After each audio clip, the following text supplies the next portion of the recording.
Ispaniya haqiqatda kuchli ekan. Kuchliligi Argentinaga umuman o'yin bermadi. Messiga umuman imkon berishmadi. Messining ikkita harakatida gol bo'lganda edi, 2-1 ga yutqizardi. Hech bit hatto Zidanga ham. Futbolda tarafkashlik mumkindir, endi qilsa qilaveradi, hamma bilganda. U ham Cola-ni reklama qiladi. U ham McDonald'slarni reklama qilib yuradi. Ya'ni hech narsani ajratmaydi. To'g'ri, musulmon bola? Birinchi golni hisoblamadi. O'sha hisoblamagani butun dunyoga yana ko'rsatdi o'sha yon bosishligini. Sudyalarni mana shu momentlarda yon bosishi muhim bo'ladi. 100% o'yinning ichida yon bosish shart emas. Assalomu alaykum do'stlar. Sizlarni kanalda ko'rib turganimdan juda ham xursandman. Abur Muxtor Ali bir qiziq gaplarni aytishibdi.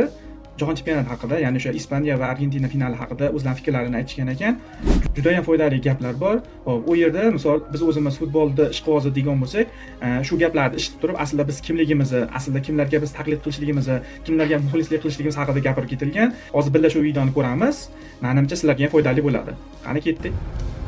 Assalomu alaykum azizlar, qadrdonlar, hurmatli akalar, ukalar, opa-singillar. Ispaniya Argentina o'yinida e'tibor bergan bo'lsanglar, Ispaniya haqiqatda kuchli ekan. Kuchliligi Argentinaga umuman o'yin bermadi. Menimcha alohida Messini umuman o'ynatmaysanlar degan. O'zi aslida Messi o'ynamasa, Argentina o'ynalmasa ham kerak. Hatto buni Barselonadan ko'rganmiz. Qachonki o'rtada Messini ushlab qolinsa, butun Barsani taktikasi buzilib ketadi, chunki Barselonada ham oxirgi yillarda, o'sha Messi ketgan yillarida, oxirgi yillarida hamma hujum Messi orqali bajarilardi. Agar Messi bo'lmasa, rostdan uzilib qolardi. Topshiriq olgan komanda Messiga umuman imkon berishmadi. Lekin qoyil. Va biz taxmin qilgandek 3-0 aslida bittasi ofsayd. 3-0 demak, Abur Muxtor Ali shunaqangi ishonishgan ekan, Ispaniyani katta hisobda kuchligiga qoyil. Ikkinchisi hech narsadan hech narsaga ko'ryapsizlar. Golni atkas qilib yuboryapti. Sudyalarni mana shu momentlarda yon bosishi muhim bo'ladi. 100% o'yinning ichida yon bosish shart emas. Bitta ikkita mana shunaqangi momentlarda atkas qilib bersa bo'ldi. Hozir o'yinni ko'rganlar biladi. 22-yilda menimcha hamma biladi nimalar bo'lganligini. Messining ikkita harakatida gol bo'lganda edi, 2-1 ga yutqizardi. Vaholanki ikkita gol urdi. Ikkita gol urdi. Birinchi golni hisoblamadi. O'sha hisoblamagani butun dunyoga yana ko'rsatdi o'sha yon bosishligini. Lekin Sezaya Karakochning bir she'ri bor. Sakin qadar dema, qadarin ustunda bir qadar vardır deydi. Hargiz qadar dema. Sen aytgan qadarning ustida Allohning qadari bor. Ne yapsalar boş. Göklerden gelen karar vardır. Ne qilsalar bekar. Allohdan kelgan qaror var. Allohning qarori Ispaniyaning g'olib bo'lishi tarafda ekan. Al-Amin Yamal, Al-Amin Jamal, Lamin Yamal nomi bilan mashhur. Bolani ham yuqorida men avvalgi suhbatda ham aytdim, tarafdor emasman. Bu futbolistlarning birortasiga men fanat emasman. Na Messisiga, na Ronaldosiga. O'zi aslida kimgadir baletlik qilmay, futbol ko'rishlik menimcha maza bo'lsa kerak. Chunki bunisi jamoaga ham, uni o'yinchisiga ham, bunisi jamoaga ham, uni o'yinchisiga hech kimga baletlik qilmaysan-da va o'yinni ko'rib maza qilasan. Mana Lamin Yamalga, boshqasiga. Hech bit hatto Zidanga ham. Futbolda tarafkashlik mumkindir, endi qilsa qilaveradi, hamma bilganda. Men yoqtirmayman nimagadir. O'g'illarimga aytaman, havas qilmalaring deyman. Ular senga havas qilsin. Shunaqa odam bo'llaringki, ular senlarga havas qilsin. Uyat, musulmon odamga g'oyri musulmonlarni havas qilish uyat. Nimaga Lamin Yamalni ham taraf fanat emassiz desa, u ham Cola-ni reklama qiladi. U ham McDonald'slarni reklama qilib yuradi. Xo'p, Cola McDonald'sga agar to'xtalgan bo'lsa, kerak bo'lsa, o'zimizning futbolchilarimizdan reklama qilib yuribdi. Cola, Pepsi'larda hozirgacha misol uchun KFC'larga odamlar kirib ovqatlanyapti. KFC'ni ko'rsalaring, mashina to'lib yotgan eshigini tagida, ichi to'la odam. Lekin hayron qolasan. Lekin bunaqangi joylar kelganda ba'zi bir umuman e'tiborsiz bo'lgan joylarda bir-birimiz bilan urushib netib yuramiz, lekin bunaqangi katta global muammolarga e'tibor bermaymiz. Kirib KFC'da ovqatlanib yuribmiz. Cola, Pepsi'larda hozirgacha olib ichib yuribmiz. Ya'ni hech narsani ajratmaydi. To'g'ri, musulmon bola. Lekin o'sha Yevropa aurasida katta bo'layotgan bola. Kelajakda lekin bunga o'xshagan odamlarning bitta yaxshiligi ko'p musulmonlarga manfaat bo'lib ketadi. Kantemi degan o'yinchi bola, oti Kantemi nima? Kante.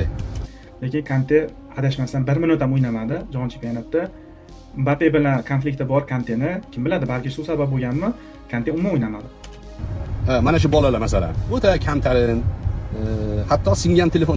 Bularda qatoriga yana kim Maneni qo'yish mumkin, bilasizlar. Mane ham juda ham katta o'zini tug'ilib o'sgan qishlog'iga juda ham katta yordam bergan, maktablar qurgan, futbol maktablari, oddiy anaqa o'qigan va futbol shkolalar qurdirgan, yana poliklinikalar qurdirgan, juda ham katta foydasi ekan. Va hayotda ijtimoiy tarmoqda agar e'tibor bersalaring, o'ziga jalb qilmaydi. Boshqa qandaydir yomon qanaqangidir illatlari yo'q. Keladi, to'pini tepadi, ketadi, pulini ishlaydi shunaqa qilib. Yurakka million pul topadi. Shu o'zini qishlog'i, o'zini mahallasi, o'zini o'sha eski katta bo'lgan kambag'al yurtini aytgancha yana kimlarni bilasizlar? Hozir masalan Abro Muxtor Ali Kanteni aytdi, men Maneni aytdim. Yana qanday shunday o'yinchilar bor? Ba'zilar Dembele deydi, ba'zilar Muhammad Salah deydi. Yana kimlarni bilasizlar? obod qilishga harakat qiladi. Shu tomondan, shu jihatidan biz mana shu fikrlarga tarafmiz, shaxslarga emas. Bizda qiziq, bir tomon Messining tarafi bo'lib oladi, bittasi Ronaldoning tarafi bo'lib oladi. Messi ham Ronaldo ham buni tanimaydi. Agar Messi va Ronaldo degan mavzuni ochilsa, bo'ldi, boshlanadi. Ko'chada ko'rsa ko'rishmaydi ham, so'rashmasa ham kerak. Lekin jonini berib oladi, yig'laydi. Astag'firulloh. Havas qilinadigan zotlar kimligini bilmaslik mana shu oqibatga olib keladi. Musulmon odam havas qilishi kerak bo'lgan zotlar Muhammad alayhissalom, Abu Bakr, Umar, Usmon, Ali, Hamza, Mus'ab, Abdullah ibn Jahsh, Talha ibn Ubaydulloh, Zubayr ibn Abdulloh. Bularni havas qilishimiz kerak.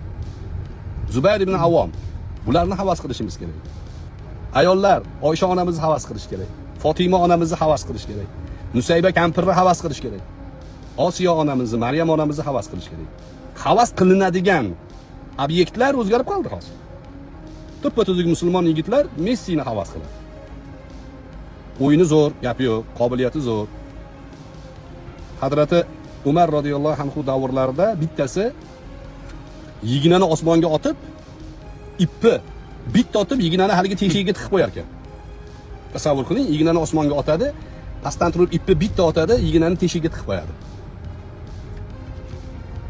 Shunda Umar radhiyallohu anhu aytgan ekanlarki, bunga 50 dirham pul beringlar, 50 darra uringlar degan ekan.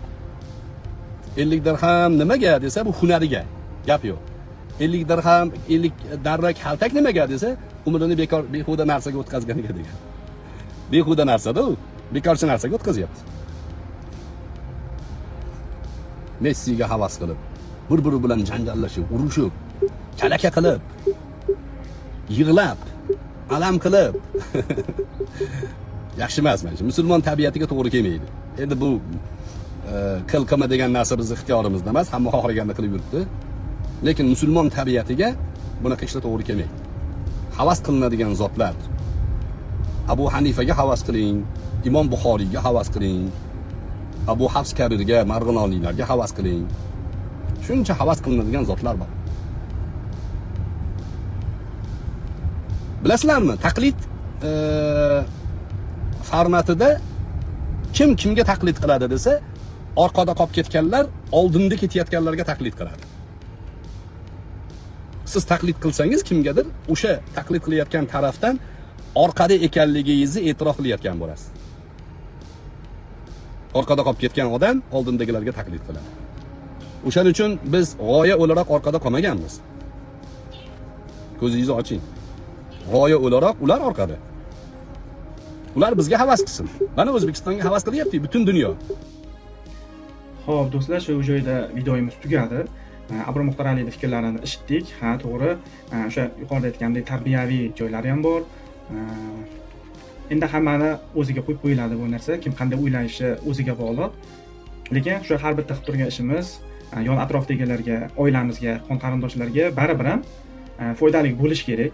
Zararimiz tegmaganligi yaxshiroq. Bunday ichishli, bunday yeyishli narsalar bo'lsa, o'shalarga bular o'z aslida o'zimizga zarar. Birinchi o'rinda o'zimizga zarar.